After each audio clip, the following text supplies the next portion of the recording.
The Vietnam War was a long, costly armed conflict that pitted the communist regime of North Vietnam and its southern allies, known as the Viet Cong, against South Vietnam and its principal ally, the United States.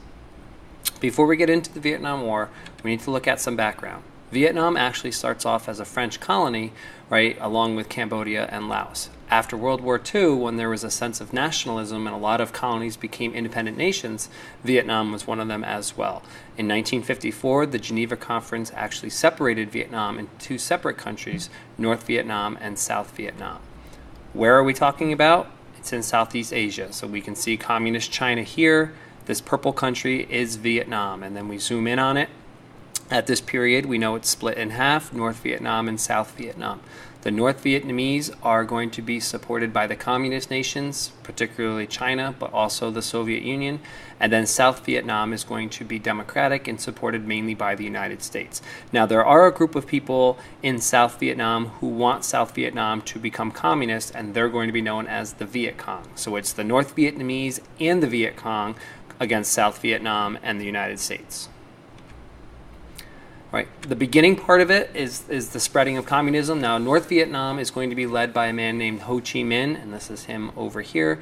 All right, and his goal is to unite Vietnam as one single communist nation. So he starts sending troops into South Vietnam. He starts to encourage and send supplies to the Viet Cong living in South Vietnam, right, to try and unite Vietnam as a communist nation. The domino theory, which is what the United States kind of applied to this situation, suggests that if one Asian country fell to the communists, the others would quickly follow.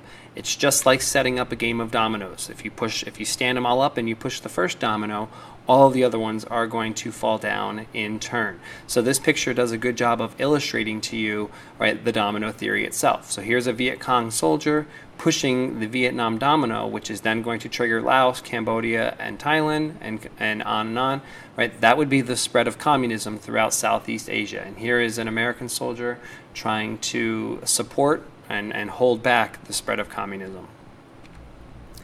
Here are the 4 stages of U.S. involvement, and notice the years. From 1955 to 1960, we were purely an advisory role. We sent over military advisors who helped with training.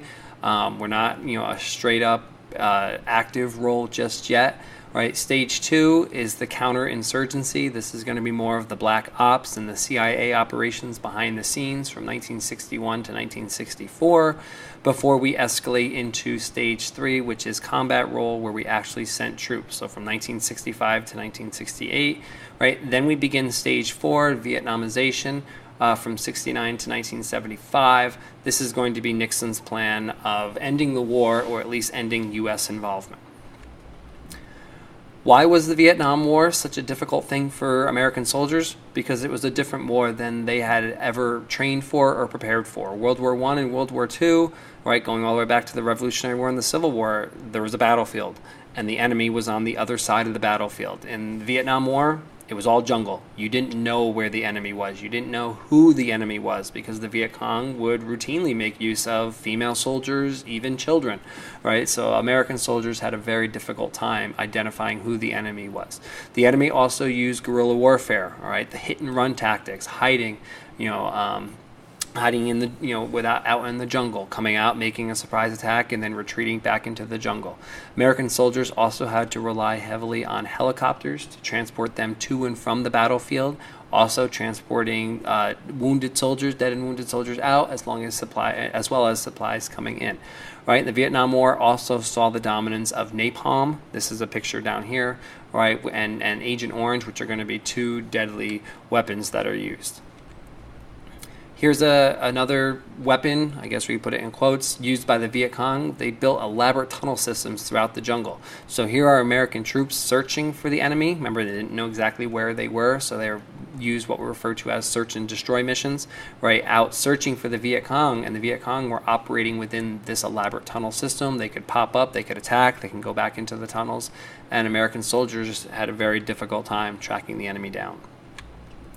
Right, this map is showing us a very important component of the Vietnam War, and that is the Ho Chi Minh Trail, named after Ho Chi Minh, the leader of North Vietnam.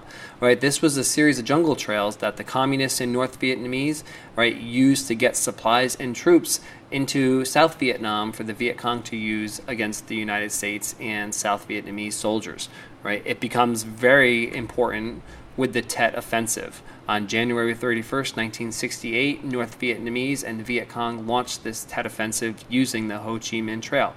So all through these major cities, right, they had a series of coordinated surprise attacks that just were devastating to the morale of American and South Vietnamese soldiers. Now, even though they were able to repel the North Vietnamese and the Viet Cong, right, the American public became very aware of the defeats that the U.S. soldiers were taking and the tragedy that they were facing in Vietnam. As the Vietnam War continued, many Americans began to protest American involvement in Vietnam. Right, and that brings us then to the end of the war. So in November 1969, President Nixon adopts his Vietnamization program, right? And the goal here is to transfer the control of combat operations from the American side to the South Vietnamese side, right? And his goal was to bring the war to an honorable end, meaning the Americans were going to leave the war, but we didn't want it to look like we were just turning and running, right? We wanted it to have a little bit more noble or honorable sense to it. And then the Paris Peace Treaty was signed on January 27th. This ends the war between North Vietnam and the United States, although North Vietnam is still at war with South Vietnam, right? When the United States leaves, it's only a matter of time, and South Vietnam is going to quickly surrender or fall under the control of communist North Vietnam.